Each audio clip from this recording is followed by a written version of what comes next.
Assalamualaikum warahmatullahi wabarakatuh. Alhamdulillahil mubdi'ul mu'id, al-fa'alul lima yurid, alladzi khalaqal khalqa faminhum syaqiyyu wa sa'id. As'aluhu wa ashkuruhu syukran maqrunan bit-tahlili wat-tasbihi wat-tahmid. Wa ashhadu anna Muhammadan abduhu wa rasuluhu afdalur rusuli wa ashraful abid. Salatan wa salaman daimaini mutalazimaini ila yaumil wa'id, amma ba'du. Qala ta'ala fi kitabihil karim, bismillahirrahmanirrahim. Faman kana yarju liqa'a rabbih falya'mal 'amalan shalihan wa la yusyrik bi'ibadati rabbih ahada. Wa qala an-nabiyyu Muhammad kafa bil mauti wa'idha. Sadaqallahul azim wa sadaqa rasuluhu habibuhul karim. Wa nahnu ala ma qala rabbuna wa khaliquna wa raziquna minasyahidin. Wa lima aujaba wa alzama ghairu jahidina walhamdulillahi rabbil alamin. Langkung tipayun mangga urang sadaya manjatkeun puja kalih puji ka Allah Rabbul Izzati. Salawat mewah salam mugia dilimpahkeun ka junjunan alam Kangjeng Nabi urang sadaya, Kangjeng Nabi Muhammad sallallahu alaihi wasallam. Al-mukarramun wal muhtaramun, para habaib, para alimil ulama wal asatidil kiram, anu sekaligus kujisin kuring dipika hormat tur dimulyakeun, wabil khusus pun guru anu ti Cilongok beserta keluarga besar oge anu ti Cisoka, anu sekaligus kujisin kuring dipika hormat. Urang doakeun guru-guru urang sing dipasihan kasehatan lahir batin, panjang yuswa anu barokah. Oge para qori nu sami ku jisim kuring dipika hormat, wabil khusus qori anu biasa, qori kukut anu napasna panjang, wajar ti Aceh jami Aceh mata ke lojor nya napasna ge euy mi Aceh dilawan. Oke, terkhilaf Sohibul Bait, rencang pribados plus musuh kula lah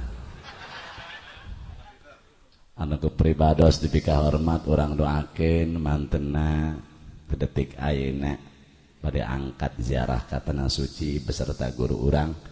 Doakeun ku urang sadaya, guru-guru urang sareng jamaah di detik ayeuna sing dipasihan kasehatan, tiasa ngalaksanakeun ziarah ka tanah suci Makkatul Mukarramah, Madinatul Munawwarah, tiasa uih deui ka dieu tepangjeng urang. Oke, urang doakeun almarhum Ibu Hajjah Ummi Kulsum anu dihaolan, mudah-mudahan ku Allah Subhanahu wa taala dihapunten tina segala dosa perdosana, ditempatkeun ku Allah di raudhatan min riyadil jannah. Amin ya Allah ya Rabbal. Kaum muslimin wal muslimat rahimakumullah. Lamun berbicara tentang maut, ieu hadirin, lamun orang solehah atawa orang soleh, maut lir ibarat orok nu aya di jero beuteung ibuna. Kumaha kitu eta orok nu aya di jero beuteung ibuna? cek orok ieu Gusti abdi mah embung kaluar ti jero beuteung emak sebab ngeunaheun na jero beuteung emak haneut sanajan eueuh padagang cilok sanajan eueuh padagang buras abdi hirup ngeunaheun Gusti abdi mah cek orok tah alim kaluar ti jero beuteung emak sanajan bapa tilok noong paling ge saminggu sakali ngajampe balik deui benggeus sebelah jongar sengir tah cek orok embung kaluar ti jero beuteung emak ngan kagaliban orok kudu kaluar had akol paling sakedeung hamil genep sasi galibna hamil 9 bulan paling lama na hamil 4 tahun ja Imam Syafi'i ge 4 tahun direuneukeun kudu jadi ibuna pala hadirin wal hadirat tah kulantaran orok kudu kaluar ti jero beuteung indungna kaluar borosot dirimpak bopanira cek orok Gusti horeng lega dirimpak mah cek orok alim Gusti abdi kudu balik deui ka jero beuteung emak atuh aja moal bisa moal bisa alim Gusti tah ibaratna orang soleh ge mun maot kos kitu kabeh ge sengit kana maot embung kabeh ge teu hayang kabeh ge eta aki-aki nu geus kolot dibawa ka rumah sakit sari asah sari asuh sari asih woi eta digogotong ka ditu hayang naon hayang panjang umur ternyata datang ke rumah sakit wah kapsul jeung manjangkeun umur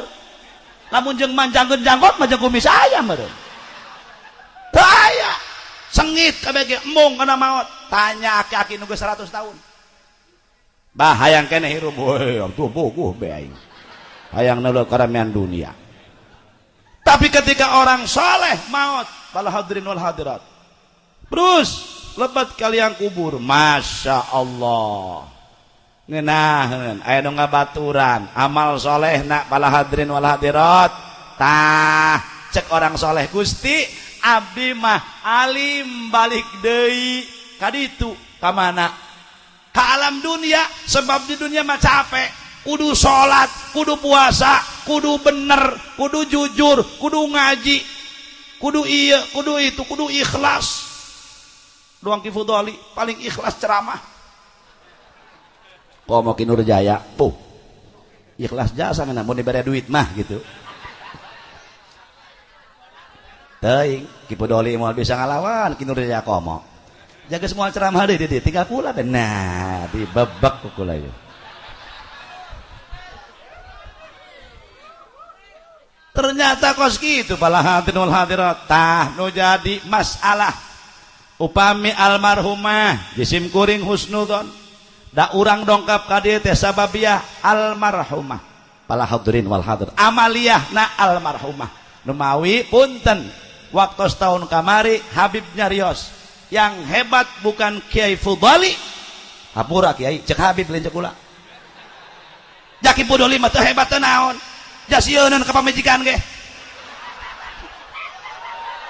yang hebat bukan Ki Fudalinya tapi ibu nak jeung ramana bisa nyetak anak anu saleh amin ya rabbal kalau beliau berhasil mencetak anak saleh kita pikirkan orang berhasil tak nyetak anak anu saleh halayang boga anak anu saleh taranan basi saleh insyaallah saleh kata itaina jrot bengising tai saya saleh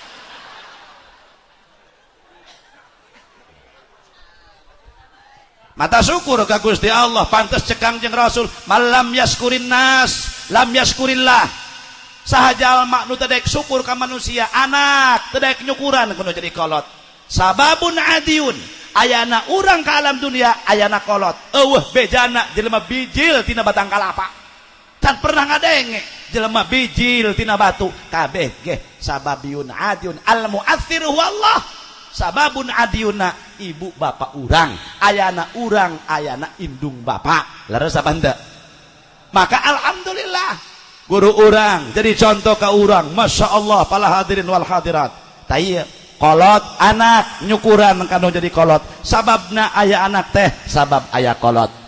murid nyukuran kanu jadi guru pala hadirin sadayana urang tadi netenya kana ilmu agama sababiah ku guru urang ditunjukkan urusan ilmu agama jadi terang kana jalan-jalan agama Allah subhanahu wa ta'ala man lam yaskurin nas lam yaskurillah sahajalma tedek syukur ka papada nu miskin tedek syukur kanu beunghar pala hadirin anu nyababkeun urang kadang-kadang tiasa ngadahar rezeki anjeunna maka eta jelema pala hadirin sadayana moal syukur ka Gusti Allah subhanahu wa ta'ala maka pantes cek Gusti Allah aniskurli wali walidaika kudu syukur anjeun ka aing wali walidaika jeung ka ibu bapa anjeun maka kusabab sakitu perjuangan ya guru orang kanu jadi sepuhna moga-moga sing jadi amal anu saleh amin ya rabbal urusan haul kos kieu kudu diagengkeun sakuma diriwayatkan ku Sayyidina Ali radhiyallahu an. Para hadirin, Kangjeng Rasul wasiat ka Sayyidina Ali, ya Ali, tasaddaq ala mautik, ala amwatik. Ali anjeun kudu sedekah ka ahli-ahli maut anjeun.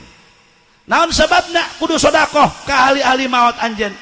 Fa innallaha ta'ala qad wakkala malaikatan sesungguhnya Allah subhanahu wa ta'ala geus ngawakilkeun ka para malaikat-malaikat Allah yahmiluna shadaqatil ahya'i ilaihim anu mana eta para malaikat Allah nyandak sedekah jalma anu hirup dipasikeun ka jalma anu maot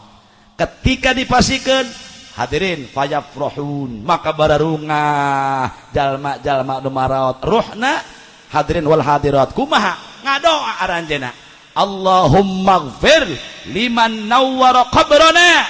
wa basyirhum bil jannah kama basyarna biha ya Allah cek ahli maut hampurakeun dosa-dosa jalma anu geus nyaangan kana kuburan kami pala hadirin itu cakruh ngan teu kadenge ku urang mun kadenge atuh lompat mait hirup deui sieun amat tekadenge ku urang ngadoakeun masyaallah jeung bubungah aranjeuna ku surgana Allah sakumaha kami dibubungahna ku anjeun ku surgana anjeun nah mantak lamun sedekah komo ka ini bapak nu gualalon maka jisim kuring ngadangu riwayat guru punten lamun sedekah hayang dibuktikan di alam dunia 2 sedekahna 3 kitu poan hiji sedekah maulid pasti bakal cash ditembongkeun ku Allah di alam dunia yang kedua sedekah ka indung bapak nu katilu sedekah ka guru bakal cash dibuktikan ku Gusti Allah teu percaya jajal kuari insyaallah bakal dibuktikan nah iyalah maka ngajadi contoh guru urang anu sakieu pohara tasakur ka Gusti Allah nasakuran jasa ibu ramakna alhamdulillah moga-moga sing ngajadikeun amal anu saleh sehingga anjeunna bade angkat kana katana suci Makkatul Mukarramah urang doakeun mudah-mudahan anjeunna sing tiasa ngalaksanakeun ibadah haji uih deui ka kampungna kalayan ngagondol haji anu makbul sumawona anu mabrur ngan predikat haji makbul sakumaha dina kitab Ihya diceritakeun ku Imam Ghazali aya 5 ngan moal kabeh diceritakeun hiji ziyadatul iman 2 ziyadatul ilm 3 ziyadatul taqwa 4 ziyadatul sabr 5 ziyadatul mal eta moal dibahas cukup ya sakitu geus nek ngarti teu sabada kumaha mamang bae Tages mudah-mudahan jemaah haji umumna sedunia khususna guru-guru anu angkat singa gondol haji anu makbul sumawana anu mabrur amin ya rabbal alamin qori masih kena aya hiji anu ti NTB Samsuri Firdaus juara internasional kamari ti Turki bu aya entosnya lengkap tah urang tas aya de guru urang kadege kuring marek ngiring tahlil sakitu bae anu kapihatur mugi-mugi para hadirin sadaya sakali deui urang doakeun keluarga besar guru urang anu bade angkat ka tanah suci Makkatul Mukarramah ka Madinatul Munawwarah. Mudah-mudahan ku Allah Subhanahu wa taala dipasihan kesehatan lahir batin tiasa ngalaksanakeun ibadah sehingga dongkap deui ka Indonesia. Amin ya rabbal. Tepang deui jeung urang, ngaos deui sasarengan deui jeung urang. Amin ya rabbal alamin. Sakitu bae ieu mah kipudoli, ieu mah ceramah ti musuhnya. Sakitu bae mah. Atau baling barang datang jeung kula, wih, saha jelema diondang henteu ja, ih enak ja kula ngadengeun lagi. Pugu kaing ka kula 2 bulan keneh ngomong lagi, imah wayahna, bari lewat telepon teh make panjer-panjer enak ja kana kula. Datang ka dieu, saha ieu diondang henteu, ih tolol bener. Sakitu anu kapiatur. Assalamualaikum warahmatullahi wabarakatuh.